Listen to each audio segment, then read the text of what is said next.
Hi there, my name is Elsie Mort, and I am a change management consultant with Valorum Reply. I'm joined by not one but two Alexes today, Alex Rittberger, who leads change management at Valorum Reply, and Alex Erickson, who is a fellow consultant.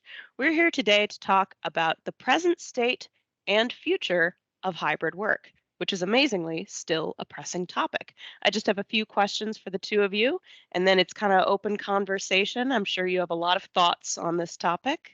You ready to hop right into it? Do it. Absolutely.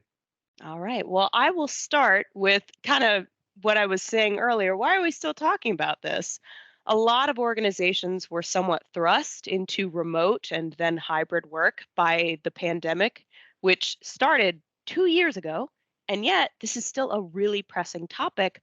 Why are people still talking about it? Why is it still so timely? And Alex Rittberger, I will start with you.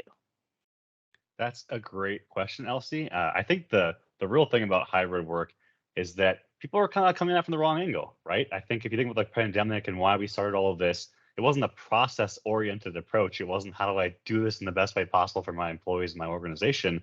It was really how do I do this in 48 hours, right? There is no roadmap. There is no plan. I think companies are coming back and starting saying, do we do this right? I mean, what is it about hybrid that's difficult? What is it that we like? What's interesting? What's going to be best for the employee experience? And I think they're having to ask themselves these questions. And I think they're turning to experts and saying, what do you think we should do? I think too, it's a little bit of like a reactionary thing. Because of the pandemic, we had to be reactionary. There was no planning process that we could do. So now we're looking at how do we improve what we now are doing. So people that are going back in the office or people that are staying remote, now how do we optimize that? I agree. I think it's a lot to do with optimization because, in some ways, the adoption of hybrid practices has been a blessing for the world of work. It's moved us forward in a lot of ways. It's offered more opportunities for accessibility. People are weaving work into their lives more, but it is new. And people are still getting acquainted with it. We have a very long track record with working in the office 100% of the time, and we've built a lot of customs and processes around it. And I think it would be ridiculous if just in 2 years we had automatically adapted to these new opportunities in front of us. So it makes sense to me that we're seeing so much work and interest from our clients around this. One thing I think about is, were we doing the office experience well? I mean, I think all of us think that, hey, I've been in the office my whole life. I went in for 10, 15, 20, 30, 40 years. And you say, of course I was doing it well. And I'm reminded every day I go back into the office and we have a full day, kind of like all my meetings are here, people I know are here, that I didn't get a lot done on some days when I was in the office. And I actually don't think people remember that. I used to come in another position. I'd come in at 7:30 a.m. So they had an hour and a half window where I did all my real work before all the work that I wanted to do the rest of the day got interrupted every 5 minutes. So, when you say, why are you talking about hybrid? I'm like, I'm not sure we were ever good at working in the office. And now we have the complications of doing this remotely and doing it hybrid. And I think we got to start at the beginning and start saying, what are we doing that's best in the office? What's best remote? And what's best doing it split between the two, right?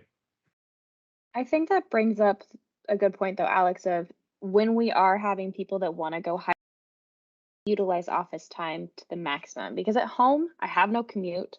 I have nowhere to go. I'm here in the office all day. If I want to walk away for 5 seconds to go grab food, I'm still back in the office in 5 seconds.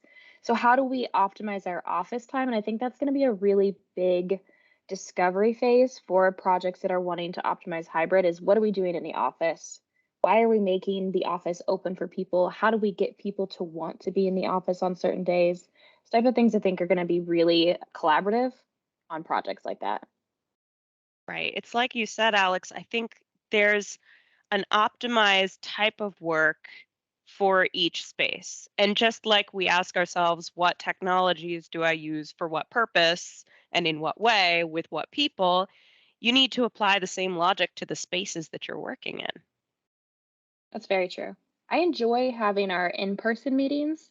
I think those are enjoyable. I like watching people in person and being able to be collaborative in that space, get up and do the whiteboard. But how do we integrate those people that aren't in the office and making sure that everyone has the same accessibility to the same meetings?